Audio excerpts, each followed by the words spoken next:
Hola a todos, ¿cómo les va? Muy bien, creo que ya estamos conectados, ¿verdad? Siempre me entra aquí la duda, pero ok, ya estamos conectados. Bueno, me da mucho gusto saludarlos a todos. Eh, sí, ya estamos conectados. Bien, ¿qué tal? Un gusto saludarlos a todos.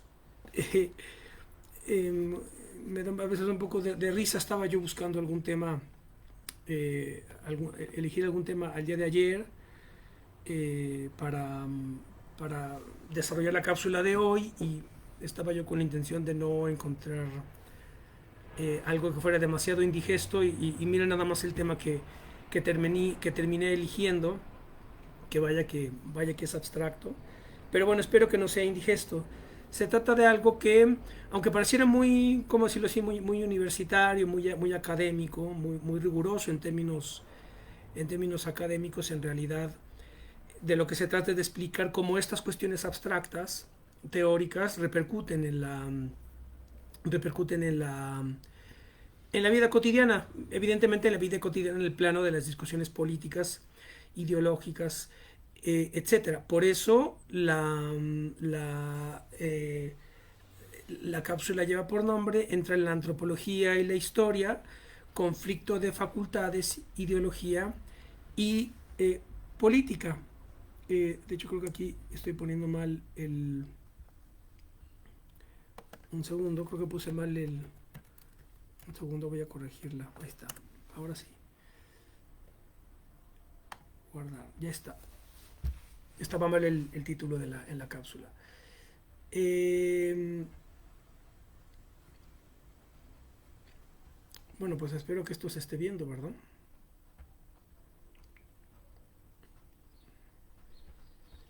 Espero que sí.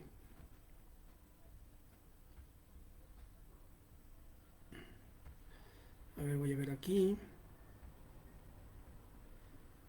Pues sí, yo creo que sí, sí se está viendo. Bueno, voy a revisar aquí. Perdón, ¿eh? Vamos a ver.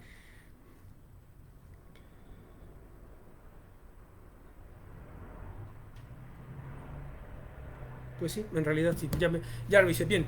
Bueno, entonces, esto, entre la antropología y la historia, conflicto de facultades e ideología política, esa es la cuestión.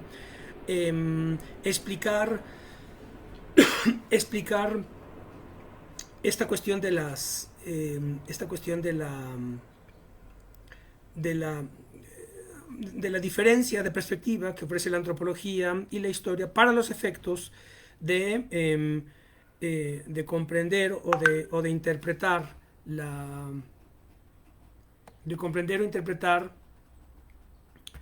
la de comprender e interpretar la experiencia política y por tanto la experiencia ideológica. Esa es la cuestión. El, la antropología y la historia son dos disciplinas que se consolidan fundamentalmente durante el siglo XIX y podrían generar cierta confusión en el sentido o confusión en el momento de tratar de comprender a qué se dedica la antropología y a qué se dedica la historia. Y esto, de hecho, este problema o esta confusión se puede hacer extensiva cuando analizamos todas las ciencias sociales, porque parecería que si nos preguntamos a qué se dedica la antropología, esto se podría confundir con aquello a lo que se dedica la economía y al mismo tiempo con aquello a lo que se dedica la sociología, la psicología, la historia, etcétera. Porque de alguna manera se puede decir, si se habla desde un punto de vista muy general, se puede decir que la antropología trata del hombre, que es lo que se suele decir. La antropología es el estudio del hombre, es la ciencia del hombre. Pero claro, la economía también lo es, la sociología también lo es, la psicología también lo es. Por eso todas estas cuestiones tienen que ver de alguna manera con la especificidad del conocimiento, con la clasificación del conocimiento y después con la institucionalización la institucionalización del conocimiento en sistemas universitarios, en sistemas educativos, en programas universitarios. Esa es la cuestión. Entonces, pues como de hecho tanto la antropología como la historia desde luego tiene, en fin, también ambas tienen antecedentes desde luego, podríamos decir de alguna manera. Yo le he escuchado en algunos foros, en algunas personas afirmar que, por ejemplo, la obra aristotélica pues también trata del hombre, hablando así desde una perspectiva muy genérica. Eh, entonces, por ahí escuché alguna vez que alguien decía, claro, el primer sociólogo fue Aristóteles, en el entendido de que la sociología pues era el estudio de las relaciones sociales como esquema de determinación de la realidad política, la realidad ética, la realidad cultural, etcétera, ¿verdad? Entonces, el, um, el, uh, pero claro, esto quizás sería demasiado forzado, es decir, considerar a Aristóteles como un sociólogo cuando en realidad la sociología se consolida hasta el siglo XIX sería quizá forzar demasiado las cosas. Otra cosa similar podría plantearse cuando analicemos la obra de Platón. Los diálogos de Platón en realidad hablan de infinidad de cosas, como se sabe, los diálogos de Platón llevan siempre, normalmente los diálogos de Platón llevan el nombre del interlocutor principal del diálogo en cuestión, el interlocutor protagonista del diálogo con Sócrates, del diálogo de la referencia, Ión o de la poesía, Fedro o del amor, etc. Estos Ión, Fedro, etc. son los interlocutores de Sócrates. Y por eso así es como se les nombra a los diálogos. Hay otros que no llevan el nombre de algún interlocutor, como por ejemplo pues el banquete, pues el sofista, que no hablan de una persona en particular. Pero en realidad podríamos también llegar a la afirmación de que los diálogos de Platón todos tratan sobre el hombre, tratan sobre cuestiones vinculadas con el hombre de alguna manera. Pero claro, ya digo, esto, si así fuera, si de esto se tratara, pues todo sería una masa informe de saberes, un poco confusa, un poco oscura.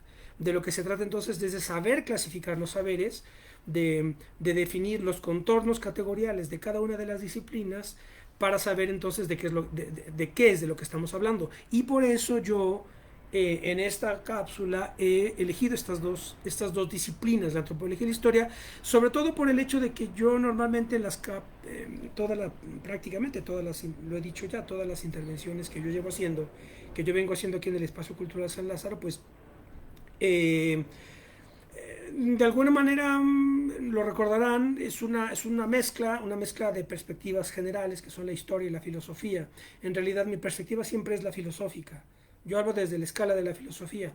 No porque me considere filósofo, porque eso es es mucha arrogancia.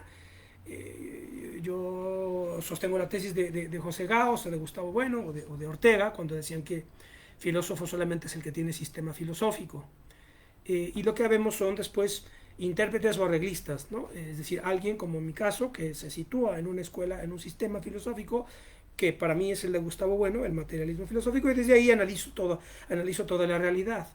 Hay otras perspectivas, hay otros sistemas filosóficos, desde los cuales se trata de interpretar también toda la realidad desde una perspectiva de segundo grado.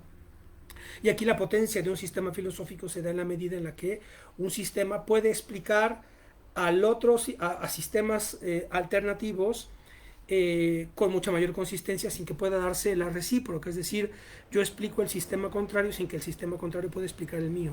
Esa es la cuestión. Y de suerte tal que desde el sistema en el que yo me sitúo podemos comprender de una manera mucho más precisa y ajustada los elementos de la realidad y la experiencia. Entonces, claro, esta mezcla de antropología e historia, ahora que llegue a la forma en la que se desprenden consecuencias ideológicas y políticas de estas dos perspectivas, la antropológica y la histórica, podrán comprender por qué la elijo. La elijo porque es una dualidad de perspectiva que constantemente aparece en infinidad de temas de los que yo he hablado, en infinidad de temas. Todo el tiempo están apareciendo esta dualidad, estas dos perspectivas para analizar la política y la ideología, y por eso las he elegido. No es nada más gratuitamente elegir un tema abstracto, sino elegirlo porque es algo que constantemente está apareciendo Entonces creo que es ya momento de clarificarlo.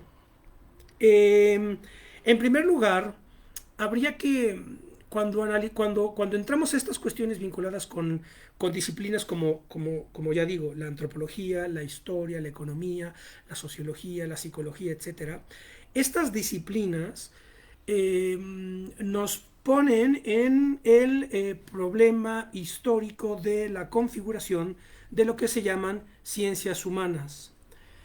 Y el problema de las ciencias humanas es algo que nos introduce en el tema o en el problema de la ciencia, del saber científico. Es decir, estas cuestiones son problemas propios de la filosofía de la ciencia, es lo que quiero decir, ¿no? Entonces, el marco general dentro del cual se analizan este tipo de cuestiones es el marco de la filosofía de la ciencia. Normalmente hay 4 acepciones de ciencia, ¿no? El saber científico se despliega históricamente en función de 4 formas, 4 acepciones. Las 2 primeras son propias del tiempo antiguo, son propias de la antigüedad, y las 2 últimas son propias de la modernidad, vamos a decirlo así, es decir, del siglo XVI-XVII en adelante. Siendo el corte fundamental, de hecho, la revolución científico-teórica, la revolución newtoniana, Galileo, etcétera, cosas de las que yo he hablado, fundamentalmente el siglo XVII. El siglo XVII es el siglo que representa un corte en la historia del conocimiento humano por virtud del desarrollo de la física newtoniana, de Copérnico, Galileo, Kepler, Huygens, hasta Newton. Esa gran revolución del conocimiento que tiene lugar más o menos en el siglo XVII, del XVI al XVII, es el corte fundamental que demarca esas 2 grandes regiones, la ciencia antigua, vamos a decirlo así, y la ciencia moderna, o las ciencias modernas. Las 2 acepciones primeras de ciencia son la ciencia como teoría, primero, la ciencia como saber hacer. La ciencia como saber hacer, es decir, vamos a decirlo así de una suerte, la ciencia como técnica. Y esto es lo que podría estar explicado en el taller, la ciencia como el taller, ¿sí? Concepción antigua. La segunda concepción de la ciencia antigua también, es la ciencia como teoría, es decir, la ciencia como un conjunto de teorías, un conjunto de teoremas a partir del cual se explica un componente determinado de la realidad.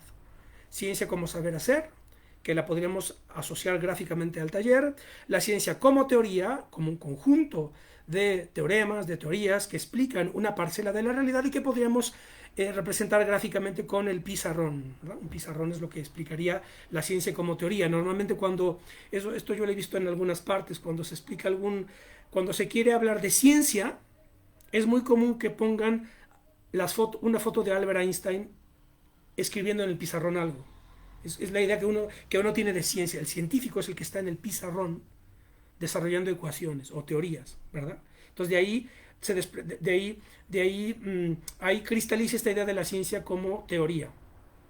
Como tengo dicho, son estas 2 acepciones antiguas que desde luego se mantienen en el proceso evolutivo del saber, pero que, como tengo dicho, a partir del siglo XVI y XVII entran en una nueva fase que de hecho es ya irreversible. Esa es la tesis central. La revolución científico-teórica que tiene lugar entre el XVI y el XVII es irreversible. Ya nadie puede, pero este es el problema, y aquí ya aparece, en esto que voy a decir, en este problema, aparece ya el problema precisamente de la contradicción entre la antropología y la historia como perspectivas para analizar la política de la historia. ¿Por qué? Pues porque yo conozco todavía hoy perspectivas totalmente delirantes que plantean que es posible tener una visión del mundo o una cosmovisión pre-newtoniana. No sé si me explico. Es muy común escuchar en políticos, en activistas, en ideólogos que hablan de las cosmovisiones de los pueblos originarios, las cosmovisiones chinas, las cosmovisiones de no sé quién. Claro que son cosmovisiones totalmente delirantes, estrafalarias, erróneas, falsas, pre-newtonianas, que no tienen en consideración la física, la mecánica newtoniana, pero que se les da beligerancia y se les tiene que respetar. ¿Ya me entienden? Han visto que yo en distintas cápsulas estas cuestiones han salido a la luz. Claro, por eso es el problema de la antropología de la historia, que ahorita me estoy acordando que en algún momento creo que lo planteé, o no sé si fue en un curso, pero bueno, en fin. El asunto es que claro, estas perspectivas de la cosmovisión XY del pueblo del Tíbet o de la cosmovisión china del mundo, del universo, del cosmos, claro, si esto está fuera de las teorías de Newton, pues están en el error, literalmente, ¿verdad? Eh, y entonces este es el problema, cuando yo digo que esa revolución teórica newtoniana es irreversible. Cualquiera que quiere estar fuera de lo que a partir de ahí fue posible conocer, en cuanto al mecanismo y en cuanto al conocimiento del funcionamiento del universo, etcétera, de las leyes de la mecánica, etcétera, cualquiera que quiera estar fuera de eso está perdido, está en la luna, está perdido, ¿sí? Y hay que reprobarlo en la escuela, ¿sí? Eso no es interpretable, no es relativizable, esa es la cuestión. Bueno, en fin, entonces las otras dos acepciones modernas de ciencia, que son las que aparecen precisamente a partir de esta de este corte que estoy explicando, y además ya lo he planteado muchas veces, esta revolución, atención con esto, esta revolución teórica tuvo lugar en Europa, nos guste o no. Y por eso es tan importante lo que ocurre en Europa, porque ahí tuvo lugar esa revolución. Si hubiera tenido lugar en otro lado, pues otro hubiera sido el esquema. Pero no hay alternativa física que pueda oponerse a la newtoniana y lo que vino después, desde luego. Newton abre un terreno dentro del cual viene el desarrollo de la física moderna hasta la física moderna. Pero lo que hoy se conoce de la física moderna es impensable e imposible sin la revolución newtoniana, ¿sí? Entonces, y eso no hay vuelta que se le pueda dar. Eso se tiene que estudiar y aprender.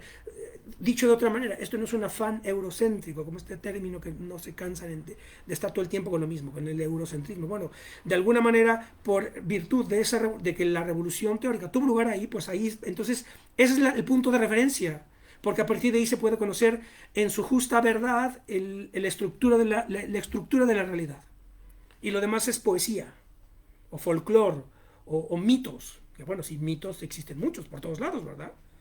¿No? El mito del, yo qué sé, los mitos del zodiaco, que mucha gente sigue viviendo en función del zodiaco, ¿verdad? Que es una estructura, es una vergüenza intelectual, el zodiaco, ¿verdad? Pensar que el signo por el que naces es lo que determina tu personalidad, pues esa es una vergüenza de un sistema educativo, es decir, que la sociedad siga, perdón, pero en fin, esto es así.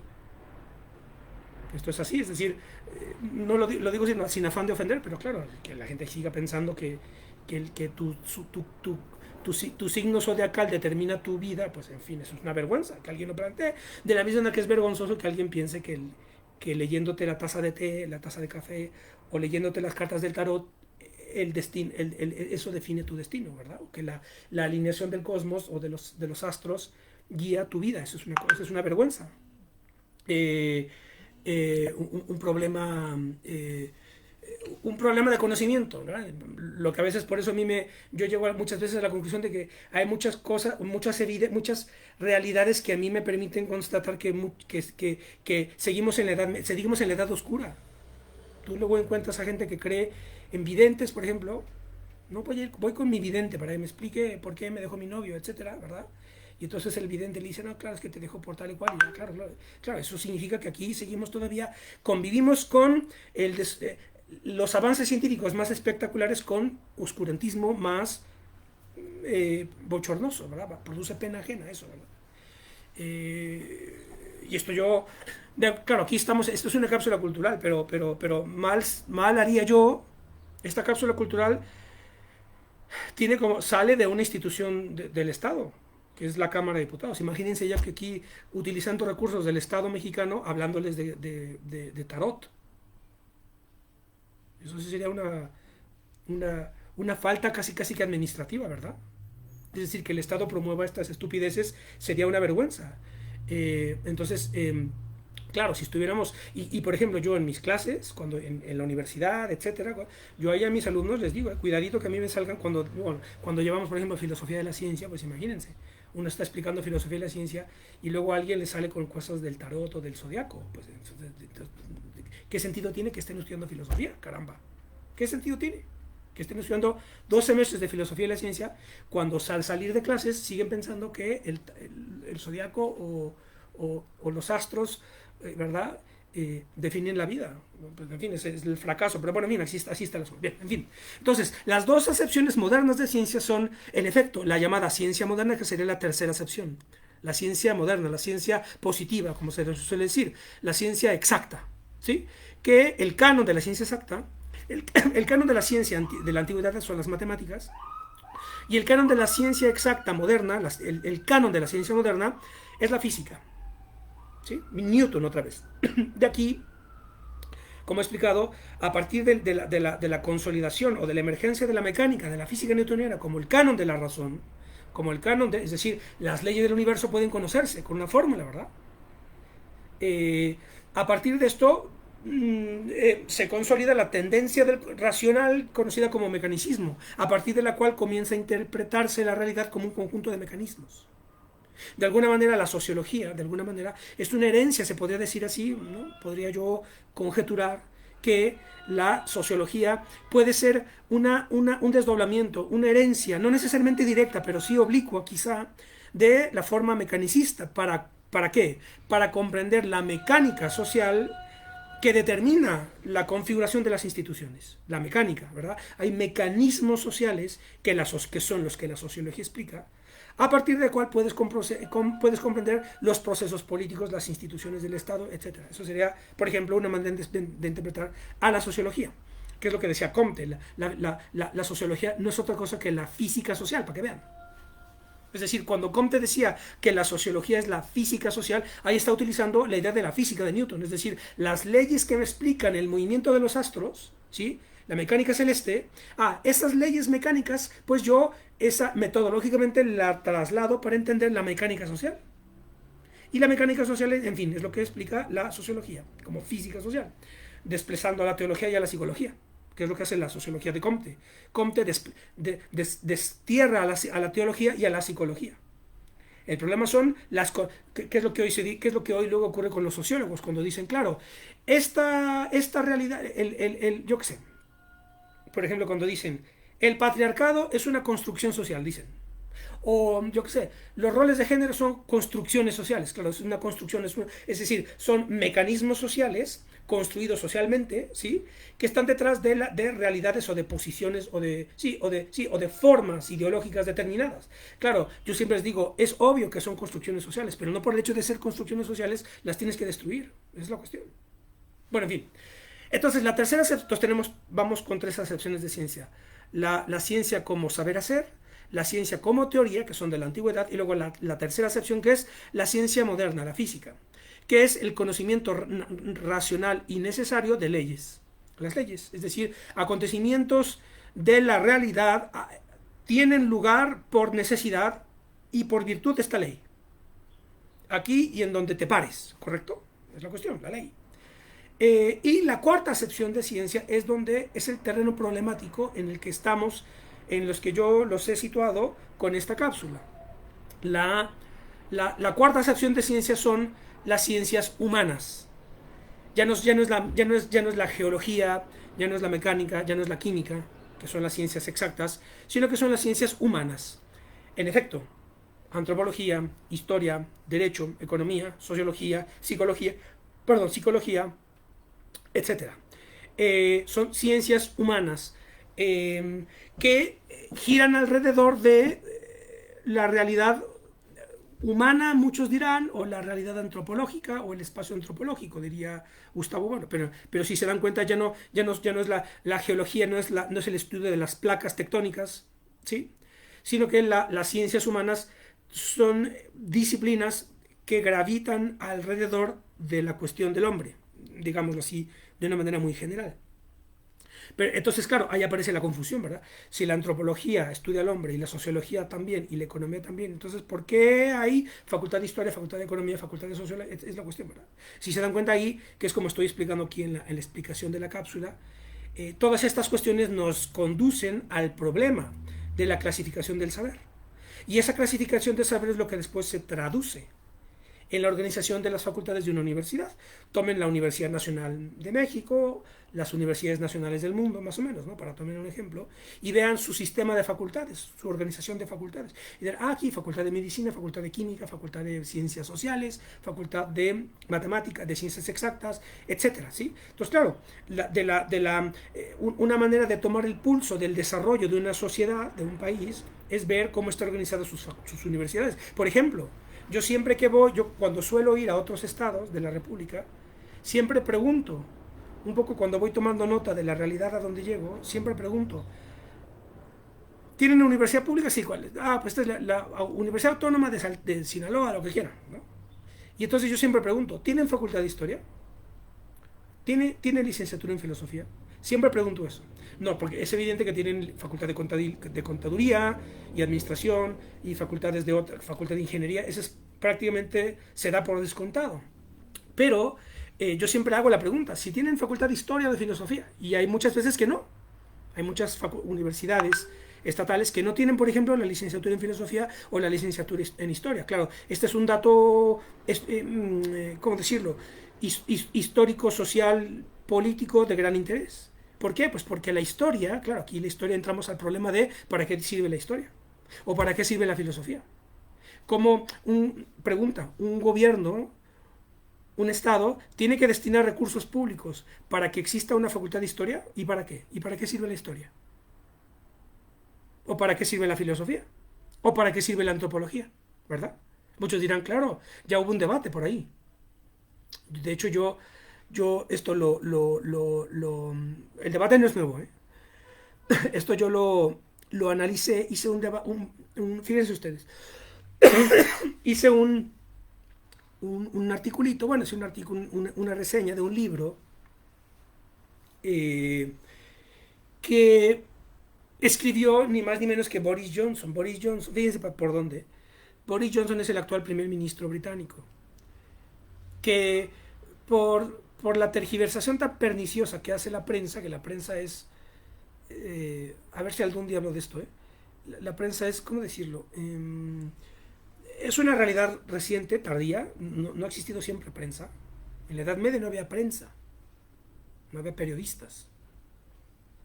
El periodismo es un resultado del siglo XIX para acá. Entonces llevamos 200 años de periodismo, digámoslo así. Nadie puede pensar que Heródoto era un periodista, pues no. Alguien ahí medio obsesionado con su gremio podría decir que Heródoto era un periodista, ¿no? Porque pues Heródoto lo que hizo fue, en las historias de Heródoto iba recogiendo crónicas de todos sus viajes.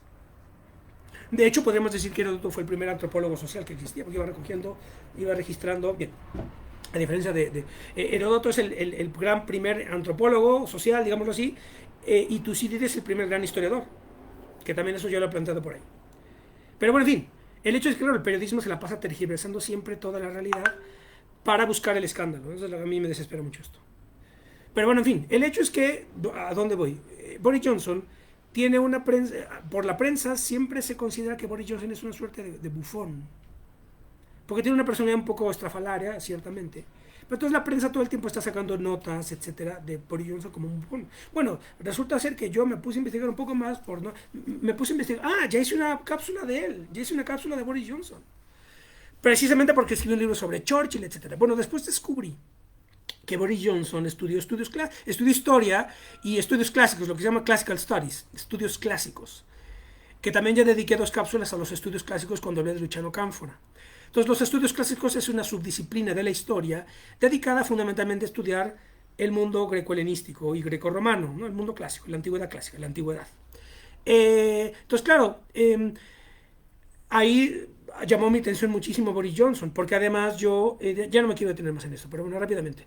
El hecho es que Boris Johnson escribió un libro que se llama The Dream of Rome, El sueño de Roma, para responderle a un parlamentario, no, creo que no era parlamentario, creo que era un secretario de educación de un gobierno laborista que quería eliminar la historia de el sistema educativo británico. Decía, claro, ¿para qué sirve estudiar historia clásica? ¿Para qué sirve estudiar el mundo antiguo? ¿Para qué sirve estudiar el mundo romano? Es perder dinero, perder recursos, etcétera. Lo importante es que ya saben, la clásica. Lo importante es que pues, los jóvenes pues, sean emprendedores, sepan hacer empresas y tengan un buen trabajo, digámoslo así, ¿verdad? Pues, sí, claro, de acuerdo, todo el mundo quiere eso, ¿no? Todo bien.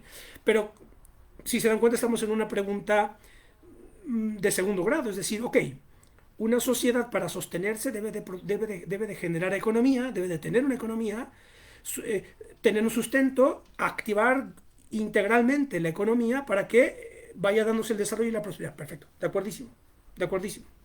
Ahora bien, pregunta, una sociedad le basta a una sociedad con generar ingenieros, contadores, administradores, por ejemplo, digamos que son las tres disciplinas fundamentales vinculadas con el desarrollo de la economía: la ingeniería, la contaduría y la administración. ¿Una sociedad debe de tener solamente eso o tiene que formar en otras disciplinas a los miembros de su sociedad? Eso es una buena pregunta. Muchos dirán, ¿a mí qué? ¿Para mi empresa qué diablos me importa la historia? No me importa. Y de hecho tienen razón. Para una empresa no importa la historia. ¿Qué más le da a alguien lo que pasó en la Segunda Guerra Mundial, en la Revolución Mexicana o con la expropiación? ¿Pero qué más le da? Si lo importante es que su producto se vende, etcétera, ¿verdad? Es la cuestión.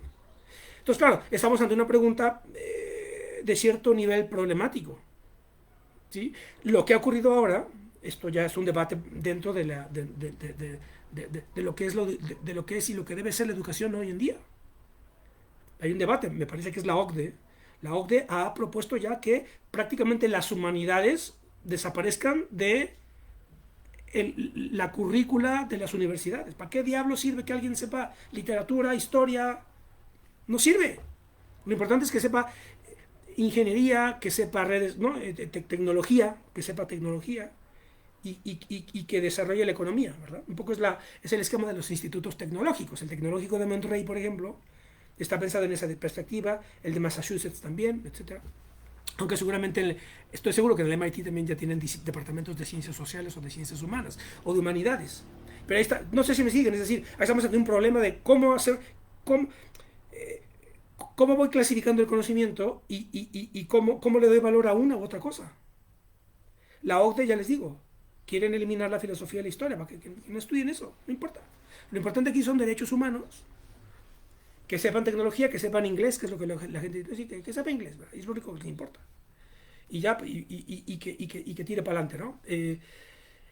Claro, entonces la pregunta es, ¿y a una sociedad le conviene esto, sí o no? Es un buen debate. Bueno, en fin, Boris Johnson escribió este libro en respuesta a este secretario de Educación laborista, que consideraba que la historia era algo gratuito, inútil, etc.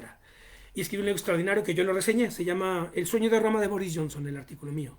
Está en mi blog, en La clandestina virtud, El sueño de Roma de Boris Johnson. Entonces, claro, aparece el problema. ¿La antropología y la historia para qué? ¿Para qué sirve estudiar la antropología? ¿Para qué sirve el antropólogo? Curiosamente, Marvin Harris, por ejemplo, uno de los principales teóricos de la antropología norteamericana, ¿no? Creador del materialismo cultural, de la llamada antropología cultural, etcétera. Él plantea que el antropólogo, precisamente, lejos de ser una disciplina marginal o para marginados, para lo que sirve, es decir, un antropólogo te sirve en cualquier disciplina, en cualquier área. Porque para lo que te sirve la antropología es para cultivar, desarrollar un método, un orden nociológico, diríamos, ¿no? La nociología tiene que ver con la teoría de la ciencia. Un orden, una facultad para plantear problemas y encontrarle solución. Digamos, esto es lo que dice Harris, que es lo que yo diría que esto es lo que hace la filosofía. La filosofía en realidad te permite, es una perspectiva de segundo grado que te permite entender el movimiento y el entrecruzamiento de los distintos planos dentro de los cuales va configurándose la realidad. Entonces la perspectiva filosófica es la perspectiva estratégica, de largo plazo. Por eso el filósofo, digo yo, es el estratega. El filósofo es el estratega, que es el que puede ver el largo plazo, puede ver los movimientos tendenciales, hacia dónde se dirigen las cosas. Y en función de ese movimiento tendencial puede tomar decisiones. Por tanto, la filosofía es la disciplina para los líderes, los dirigentes, etc. Es la cuestión, porque vean, que ni siquiera es una idea mía, es una cuestión que ya planteó Platón. Esta es una formulación platónica. Cuando Platón decía, el ideal es que el filósofo sea rey o el rey filósofo. ¿Por qué? ¿Porque es muy erudito? No. Que es luego el error. Se piensa que el filósofo es alguien que sabe mucho, que lee todo el tiempo, que tiene mucha acumulación de conocimientos, pero dice, claro, habla muy bien, sabe mucho, pero luego no sé dónde diablos lo podemos contratar. Este es el problema. Como todos los queremos, ¿verdad? Pero ya, para efectos de trabajo, pues nada, que termine de profe de ética en la prepa, que es un poco lo que luego ocurre. O que termine dentro de la universidad como profesor de filosofía. Profesor de filosofía para estudiantes de filosofía que tienen como única salida laboral ser profesores de filosofía, de estudiantes de filosofía que van a terminar siendo profesores de filosofía. ¿Se dan cuenta? Termina siendo un círculo vicioso. Entonces ya solamente hablan para ellos, etcétera. Claro. Ahí eso, en fin, esa es una crisis, yo creo, ya lo he dicho, creo, por ahí. Es una crisis, no sé si terminal, pero es una crisis que lleva ya mucho tiempo, precisamente que tiene que ver con el hecho de que la tercera acepción de ciencia, la ciencia moderna, la ciencia positiva, es la que a partir del 18, 19, 20, 21, donde estamos ahora, es decir, lleva 300 años consolidándose como la forma de conocimiento racional más exacta y la vía para conocer los problemas y resolverlos. ¿Qué es lo que Gustavo Bueno llama como fundamentalismo científico? El fundamentalismo científico es esa perspectiva según la cual se piensa que la ciencia va a darnos las respuestas para absolutamente todos, y esto llegó al nivel de máxima estupidez cuando por ahí alguien planteó que a Albert Einstein debieron de haberle ofrecido ser presidente de Israel. Y claro, como Albert Einstein es científico, pues ponlo de presidente de Israel y ya. Es científico y la ciencia es la madre del saber, y el científico va a tener respuestas científicas para resolverlo todo y nos va a resolver el asunto, ¿verdad? Pues póngalo de presidente, que nos faltaría más, ¿verdad? Claro, hay otros que han dicho, claro, no son los científicos, son los empresarios, que es lo que dijo este sujeto Vicente Fox, ¿verdad? Un analfabeto político consumado, que pues dice eso, ¿no? Decía, claro, el asunto aquí es la perspectiva empresarial, llévala al gobierno, ¿sí? Pues ahí está, ¿no? La cortedad de entendimiento que tiene mucha gente cuando piensa, claro, esto es una cuestión de administra el gobierno como si administra su negocio. Pues no, no es lo mismo, porque la empresa se debe a la utilidad, desde luego. Una empresa vive para la utilidad. Si una empresa, una institución empresarial no vive para la utilidad, entonces es otra cosa. Eso es una ONG, es una iglesia, es otra cosa, pero no una empresa. La empresa necesita utilidad, porque la utilidad es lo que permite, como dice Gustavo Bueno, la autocatálisis, es decir, la utilidad permite el autosostenimiento de la empresa, que no dependa de alguien, sino que dependa de lo que se produce y su venta. Y ese ciclo básico microeconómico, literalmente es lo que estudia la microeconomía, ese ciclo básico producto-consumo es lo que tiene que permitir que la institución empresarial se mantenga por sí misma. Ah, perfecto. De acuerdísimo. Ahora, el Estado se debe a otras cosas. El Estado se debe fundamentalmente a la soberanía. Esa es la cuestión. Es decir, el principio fundamental de la institución empresarial es la utilidad, y el principio fundamental del Estado o del gobierno, y el gobierno como módulo fundamental es la soberanía. Es la cuestión. Bien. Entonces, claro, ¿qué ocurre con la antropología y con la historia? ¿Y cuál es el problema de las consecuencias prácticas en el terreno político-ideológico de estas dos perspectivas? Pues el hecho de que la antropología, como vengo diciendo, se consolida durante el siglo XIX. Y por ejemplo, Martin Harris pues dice que la antropología es el estudio de las determinaciones socioculturales de las instituciones. La antropología es el estudio de las determinaciones socioculturales de las instituciones. Una institución determinada, la institución de la familia, la institución del gobierno, la institución del Estado, la institución de la Iglesia, por ejemplo, para poner 3 ejemplos, ¿sí? Estas 3 instituciones están incrustadas en contextos socioculturales. Entonces, la antropología es la disciplina encargada, o la ciencia, pero en realidad no es una ciencia, es un conjunto de metodologías que estudian los mecanismos de determinación sociocultural de esas instituciones. De manera general, la antropología tiene como cuatro grandes ramas: la antropología física o biológica, la arqueología, la lingüística o antropología lingüística, y la antropología cultural, que es como se le llama en la tradición anglosajona, un poco siguiendo la línea de Marvin Harris, o etnología en la tradición francesa y española, ¿no? La etnología.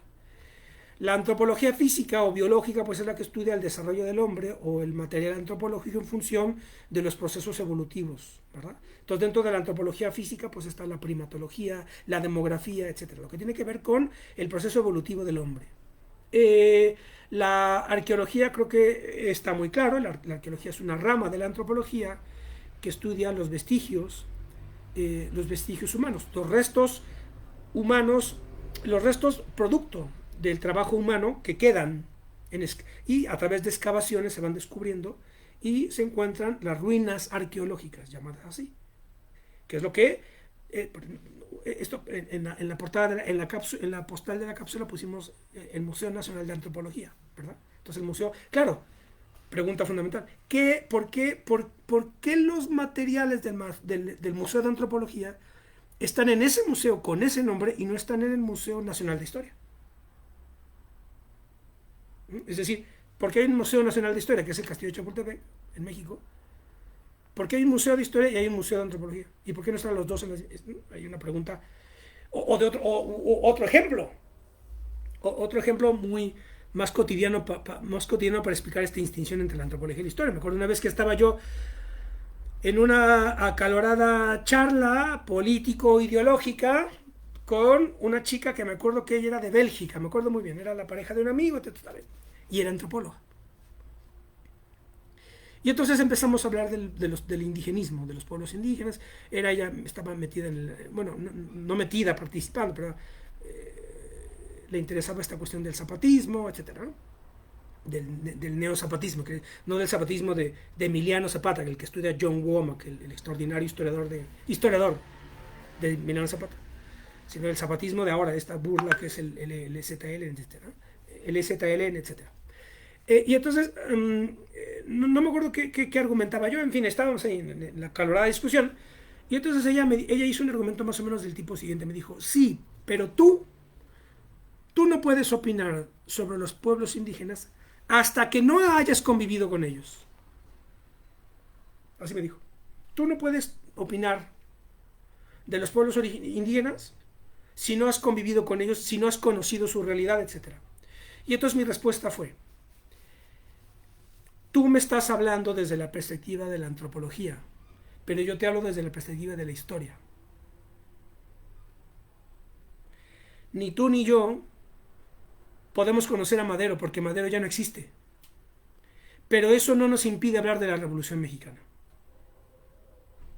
Entonces, claro, tú te sitúas en la perspectiva antropológica. Y desde tu, ¿no?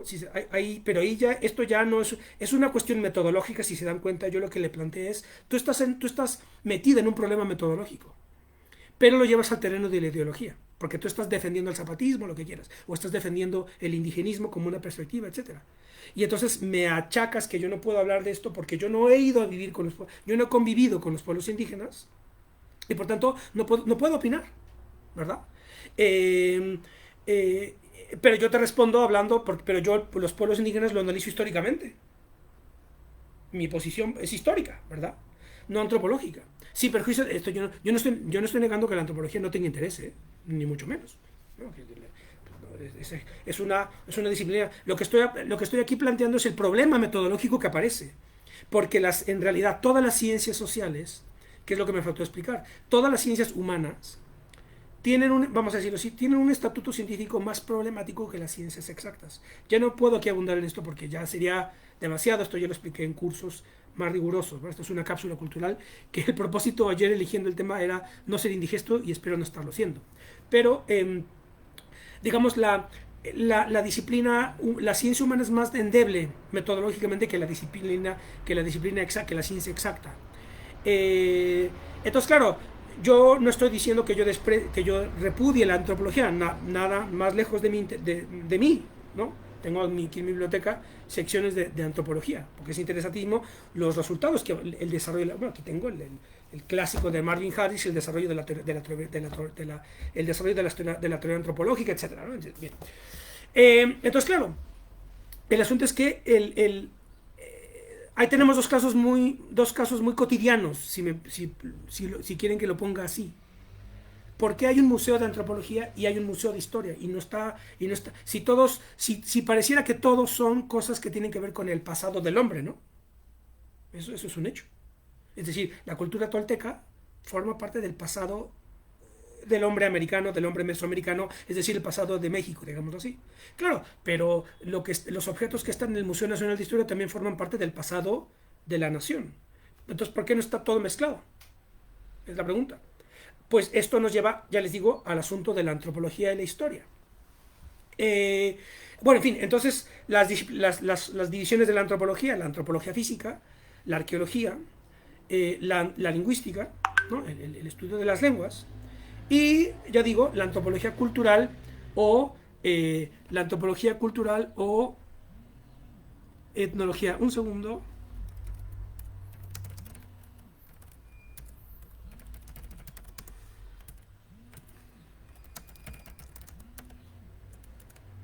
Perdón, ¿eh?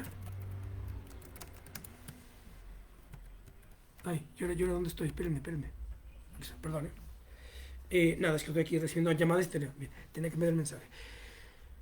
Claro, entonces, claro, la antropología cultural, ¿no? La línea de anglosajona o la etnología. Entonces, claro, la antropología cultural, pues igual, es el estudio de las estructuras culturales que determinan realidades determinadas, manifestadas en la vida de los pueblos. ¿Sí? Entonces, claro, Gustavo Bueno lo que dice es que él desarrolla la teoría del espacio antropológico y él dice que es muy impreciso plantear que es muy impreciso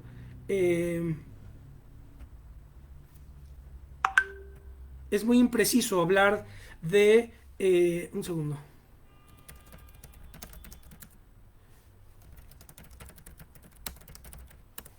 Es muy impreciso hablar del hombre. Dice, bueno, la antropología no habla del hombre. La antropología habla del espacio antropológico. Y el espacio antropológico está organizado en función de tres ejes. Dice, bueno, el eje radial, el circular y el angular. En el eje radial están dadas las relaciones entre el hombre y la naturaleza. Es decir, ahí está la producción. Es decir, un agricultor forma parte del eje radial del espacio antropológico. En el eje circular están las relaciones entre hombres, están las instituciones. Un juez, por ejemplo, o un diputado, forma parte del eje circular. Y el eje angular es donde están las relaciones del hombre con los dioses. Un sacerdote forma parte del eje angular. Para poner tres ejemplos muy rápidos, ¿sí? Bien, claro, para tener que terminar, porque tengo bueno, en fin, ya va a acabar la cápsula, normalmente son de 1 hora, y tengo que atender unas llamadas. Pero entonces el asunto es el siguiente, ¿cuál es la consecuencia?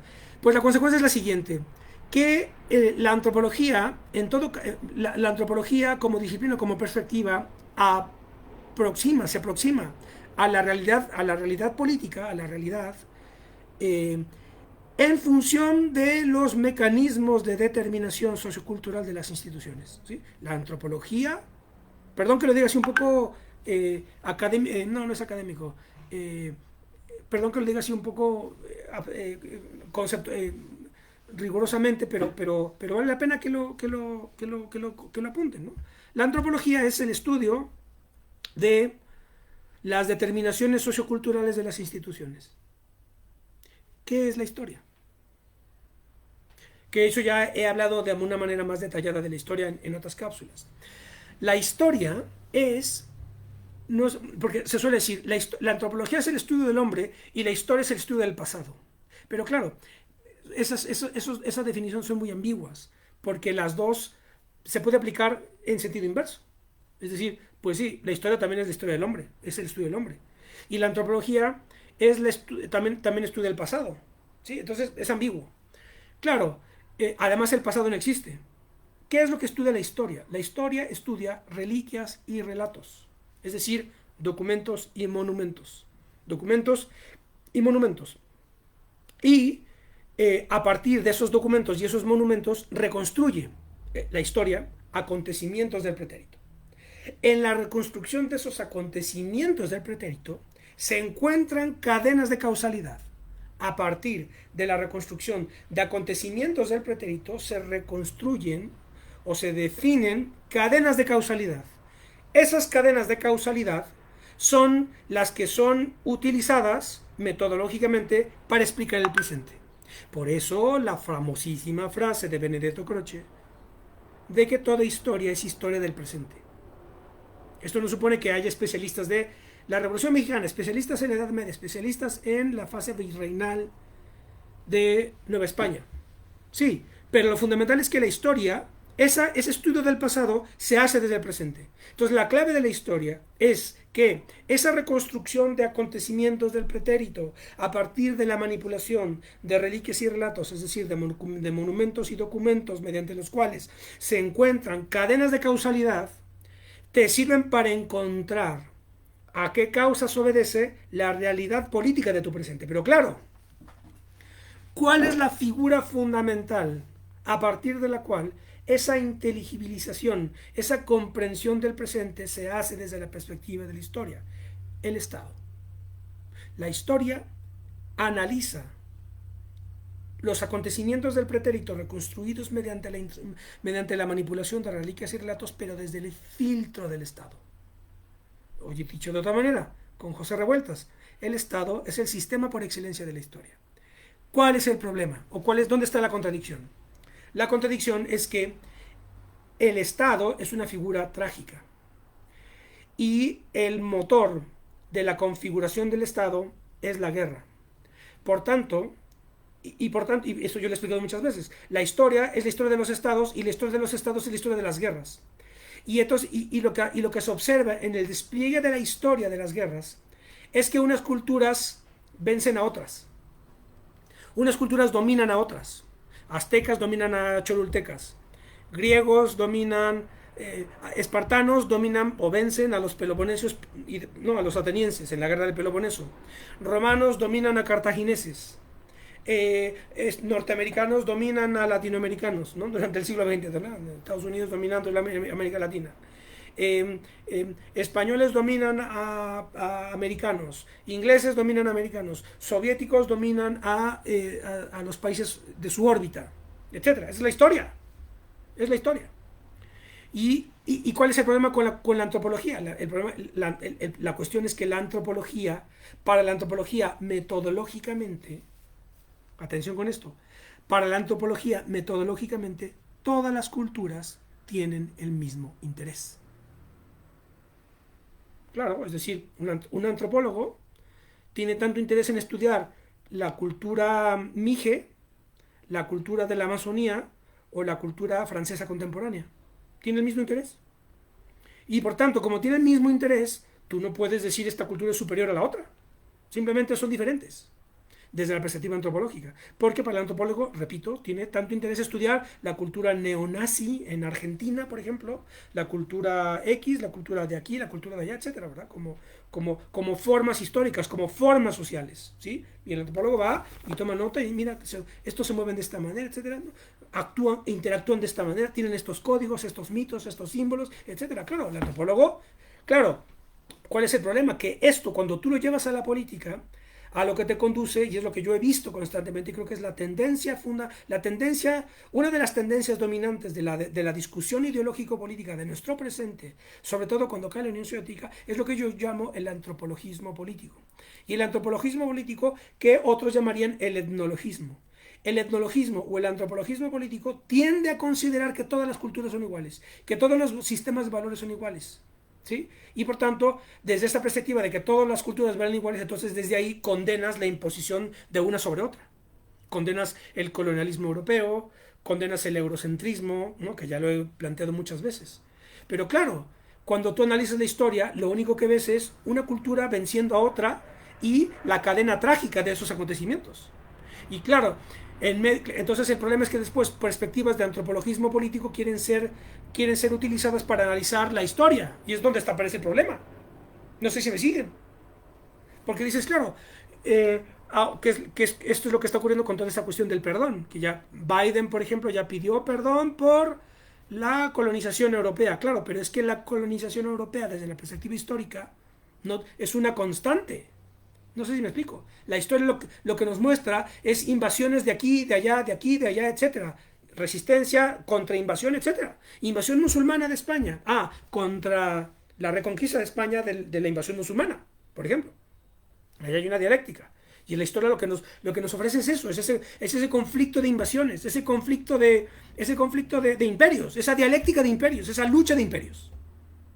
Dominación del imperio azteca frente a las sociedades de Azcapotzalco, cholutecas, tlaxcaltecas, etc. Esa dominación, ¿sí? Es lo que históricamente ahí lo vemos. Claro, pero el antropólogo dice, no, pero yo condeno esa dominación porque antropológicamente, metodológicamente, todas las culturas tienen para mí interés metodológico.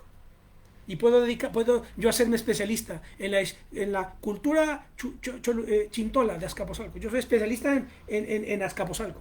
O yo soy... Entonces, claro, desde esa especialización, pues tanto valor tiene esa cultura como la tiene la cultura francesa, la norteamericana, etcétera.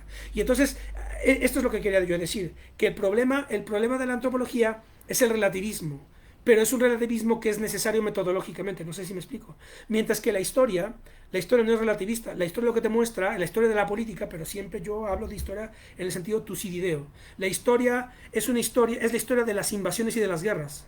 Y entonces es imposible la neutralidad de la historia, imposible. Tú tienes que saber tomar partido. Y claro, a partir del siglo XIX, que es como he explicado muchas veces, a partir del siglo XIX se consolida la nación política y el patriotismo y el nacionalismo como el criterio para interpretar la evolución histórica. De suerte tal que ahora analizamos todo en función de México. México, hoy lo vemos, ¿verdad?, en sus linderos territoriales, y desde ahí reconstruimos el proceso de la historia de modo tal que todo converja y desemboque en la nación política que somos hoy. ¿Sí? Pero ahí eso implica que nosotros tomamos partido por México. No, y esto es una variable que aparece durante el siglo XIX. Bueno, en fin, pues eso es lo que yo tenía pensado para ustedes hoy. Eso fue un poco abstracto, pero creo que era una nota a pie de página que yo tenía que desarrollar. Espero haber sido claro, porque esto después aparece constantemente en los temas que yo abordo en las distintas cápsulas, que casi siempre son ahora sí que filosóficas y muy platónicas, porque tengo un tema, pero luego hablo de todo con ese pretexto. En fin, nos vemos la próxima. Adiós.